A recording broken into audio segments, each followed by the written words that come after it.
আমরা এখন পেটা গ্রামে এসে উপস্থিত হয়েছি। আমরা এখন আপনাদেরকে দর্শন করাবো ভগবান শ্রীকৃষ্ণ বাল্যকালে গোচারণ করতে করতে এই স্থানে এসে উপস্থিত হয়েছিলেন। তখন ভগবান শ্রীকৃষ্ণ বলছেন, আমি বড় হলে পরে দুষ্ট কংসকে বধ করব। সখারা বলছে, আমরা শুনেছি কংসের শরীরে 10,000 হাতির বল আছে, তো তুমি কেমন করে বধ করবে? তোমার শরীরে কি এত শক্তি আছে? ভগবান বলছেন, দেখ আমার শরীরে কত শক্তি আছে, আমি একটা মোচড় দিয়ে কদম্ব গাছের মাথা ভেঙে দিব। এই বলে তিনি কদম্ব গাছের মাথা ভেঙে দিয়েছিলেন। এখনও সেই কদম্ব গাছটি আছে, 5,500 বছরের পুরানো। সেটাই আপনাদেরকে আমরা এই কদম্ব। আসুন সবাই আসুন, ভিতরে আসুন, রাম জানকী মন্দির দর্শন করুন। আর এই যে সেই বৃক্ষটি, এই যে দেখতে পাচ্ছেন,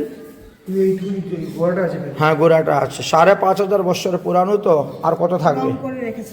এটাকে সুন্দর করে বাঁধিয়ে রাখা হয়েছে। হ্যাঁ, স্পর্শ করো, দর্শন করো, বাস। এই দেখেন কদম্ব গাছ থেকে সাক্ষাৎ নারায়ণ প্রকট হয়েছিলেন। এই দেখেন, हाँ दे दो सबको दो। चंदन परो परो परो परो चंदन, चंदन पड़ना तो अच्छा है। हाँ দেখেছেন, এই হলো সেই বৃক্ষ। রাধে রাধে।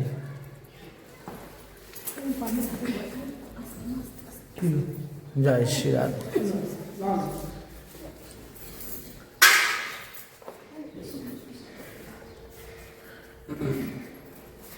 এই হলো এটা কদম।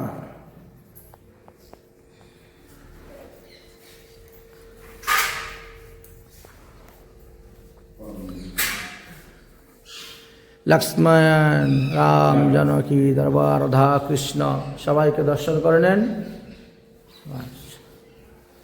না